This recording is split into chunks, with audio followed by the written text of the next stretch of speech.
നമസ്കാരം. തരൂരിന്റെ വിഹാര കേന്ദ്രമായിരുന്ന തിരുവനന്തപുരം ലോക്സഭാ മണ്ഡലത്തിൽ എതിരാളിയായി വന്നത് കോൺഗ്രസിനെ പ്രതിസന്ധിയിലാക്കി.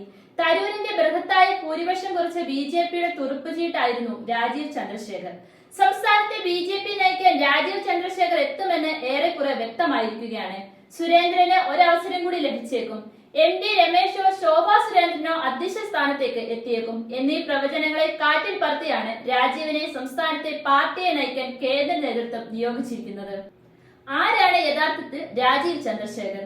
സംഘപരിവാർ പശ്ചാത്തലമില്ലാതെയാണ് രാജീവ് ചന്ദ്രശേഖർ പാർട്ടിയെ നയിക്കാനായി എത്തുന്നത്. വ്യോമസേന ഉദ്യോഗസ്ഥനായ എം.കെ. ചന്ദ്രശേഖറിന്റെയും വല്ലി ചന്ദ്രശേഖറിന്റെ മകനാണ് രാജീവ്. 1964 ഗുജറാത്തിലെ അഹമ്മദാബാദിലാണ് രാജീവിന്റെ ജനനം.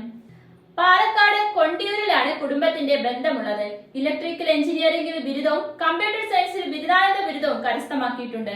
അമേരിക്കൻ ടെക്നോളജി കമ്പനിയായ ഇന്റലിൽ ജോലി ചെയ്തിരുന്ന രാജീവ് 1991 മുതലാണ് ബംഗളൂരു കേന്ദ്രീകരിച്ച് വ്യവസായം ആരംഭിച്ചത്. BPL ഗ്രൂപ്പ് ചെയർമാൻ TPG നമ്പ്യാരുടെ മകളെ വിവാഹം കഴിച്ചതോടെയായിരുന്നു ഇത്. 1994 രാജീവാണ് BPL മൊബൈൽ സ്ഥാപിക്കുന്നത്. വയർലെസ് ഫോൺ സ്വപ്നമായിരുന്ന കാലത്താണ് BPL ആദ്യം പേജറും പിന്നെ മൊബൈലും ഇറക്കുന്നത്. 2005 ജൂപ്പിറ്റർ ക്യാപിറ്റൽ എന്ന സ്വന്തം കമ്പനി രൂപീകരിച്ചു. 2006 അവസാനത്തോടെ Rajeev Chandrasekhar Jupiter Capital Private Limited വഴി ഏഷ്യാനെറ്റ് കമ്മ്യൂണിക്കേഷനിൽ നിക്ഷേപം സ്വന്തമാക്കി. ഇതോടെ മാധ്യമ രംഗത്തേക്കും രാജീവ് കടന്നു വന്നു. നിലവിൽ ഏഷ്യാനെറ്റ് ന്യൂസിന്റെ ഉടമയായ രാജീവ് ചന്ദ്രശേഖർ അർണബ് ഗോസ്വാമിയുടെ റിപ്പബ്ലിക് ടിവിയുടെ ഹോൾഡിംഗ് കമ്പനിയിലും നിക്ഷേപം നടത്തിയിട്ടുണ്ട്. 2006 മുതലാണ് BJPയുമായി ചേർന്ന് പ്രവർത്തിക്കാൻ തുടങ്ങിയത്.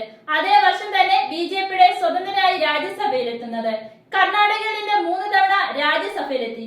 2021 മുതൽ 2024 വരെ മോദി സർക്കാരിൽ IT ആൻഡ് ഇലക്ട്രോണിക്സിന്റെയും നൈപുണ്യ വികസനത്തിന്റെ ചുമതലയുള്ള കേന്ദ്ര സഹമന്ത്രിയായിരുന്നു രാജീവ്. 2016 കേരള നിയമസഭാ തിരഞ്ഞെടുപ്പ് സമയത്ത് സംസ്ഥാനത്തെ NDAയുടെ വൈസ് ചെയർമാനായും സേവനമനുഷ്ഠിച്ചു.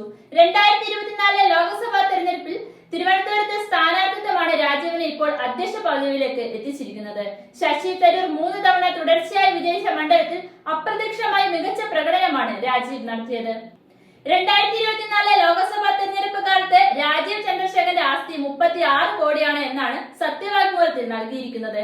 കോടികളുടെ ബിസിനസ് സാമ്രാജ്യത്തിന്റെ തലപ്പത്തുള്ള രാജീവ് 36 കോടി മാത്രം ആസ്തി കാണിച്ചത് വലിയ വിവാദങ്ങൾക്കും വഴിവെച്ചിരുന്നു.